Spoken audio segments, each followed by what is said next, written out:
From disrespecting his opponent's achievements to going after their family with terrible remarks, Jon Jones is no stranger to being downright rude in real life. Like his long-running feud with Daniel Cormier, these two just seem to have a knack for trash talking. You'll often find them hurling insults at one another.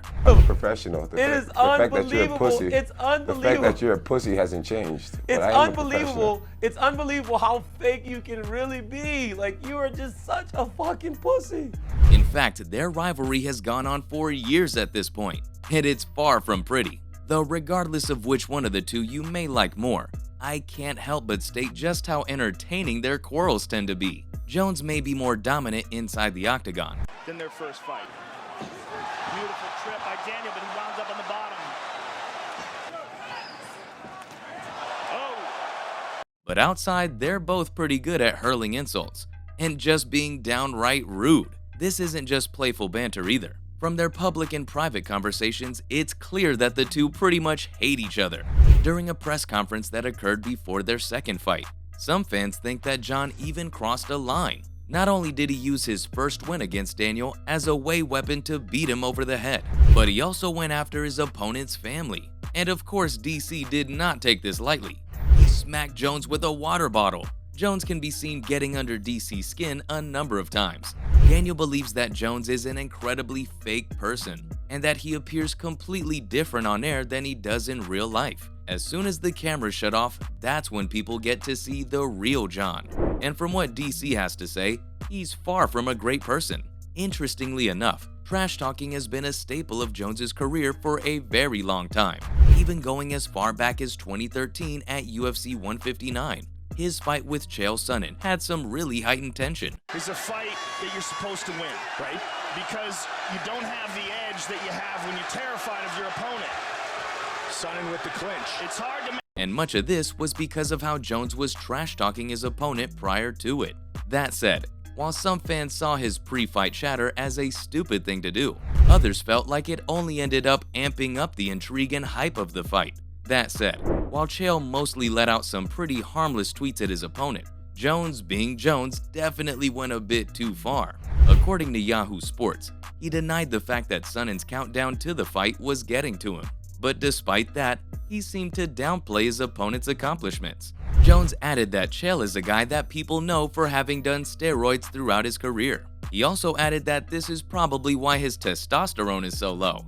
It was definitely a very weighty word to use, at a time when most would choose to refer to them as performance-enhancing drugs. But that's on par for the course when it comes to Jon. In fact, he even once said that he's the bad guy, and he's okay with it. It's almost like he's made his constant need to talk trash a part of his persona. And in a way, it's almost why some of his fans like him. But that also gets him on the nerves of the fighters he's talking down to, and their fans. In my area, I've been wrestling since I was 12 years old, and I feel stronger, more comfortable, especially on the ground than ever. With kickboxing, you never know what's gonna happen. He zigs. During an interview with ESPN, he mentioned how it's easy to paint him as an instigator. And well, it's easy because he kind of tends to be an instigator most of the time. Jones even mentioned how in a lot of cases, people kind of want him to be a bad guy. The media in a way wants him to be painted that way too. After all, that's what gets them clicks and revenue. And he's okay with all of this. If everyone wants him to be the bad guy so bad, he can definitely take on the role without issue. That said, this really makes it feel like he's blaming everyone but himself for his actions with a statement like this. I mean, is it really the media that's getting him to go after DC's family in a press conference? Or just talking trash about most of his opponents in general? I don't think so. At a certain point, I think it's important for Jones to look back and see it was really just him all along. But that may not be the only reason why he's so rude. Some people think he feels like he can talk trash so much because he's actually that good. There's no denying that Jones is among the best UFC fighters out there. Knee to the body and an uppercut. Jones to the body. They don't call him the GOAT for nothing. He's one of the people that can definitely back up his claims, which is probably why he gives such a free hand to talking trash constantly. It's just second nature to him at this point. That said, I'm sure people would very much like him to just be quieter and actually just let the action speak for itself. And despite it all, Jones may actually be willing to listen for once, because it seems that he may finally have overcome his trash-talking ways. In the build-up to his cash with Ciryl Gane, Jon actually said he's beyond trash-talking, even when Gane tried to poke the bear a little bit by tweeting out, "Where you at?"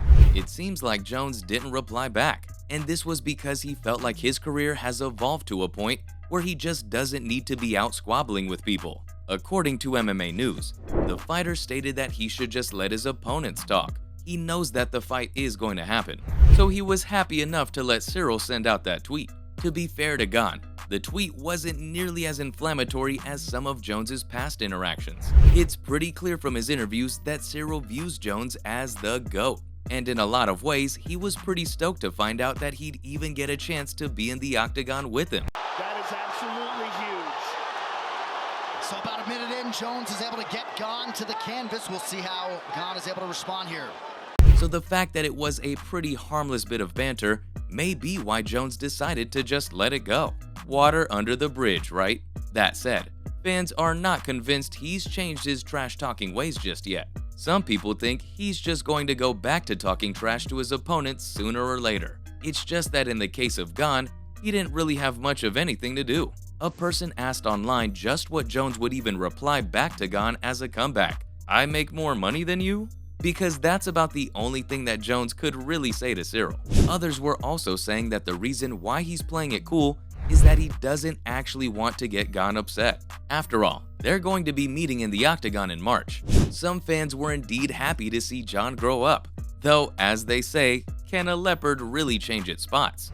A fan mentioned that they are ready to see Gane go after this despicable cheater, and others were actually accusing Jones and said that he'd probably been using cocaine prior to the fight. It's clear that the fighter hasn't really done the best job at getting the public on his side, but considering his past conflicts, this isn't really too surprising, is it? Anyway, one thing is clear. The fight between Jones and Gane is so epic that it doesn't really need any kind of banner to build it up. It's good enough as it is. It'll be interesting to see how this new no trash talk approach will turn out for Jones. Will he perform just as well as he always did? Or did talking trash almost fuel him in a way, making him angrier at his opponent? It will be interesting to see it unfold. That's all the details I have on why Jon Jones is so rude in real life. Thanks for watching, and I'll see you next time.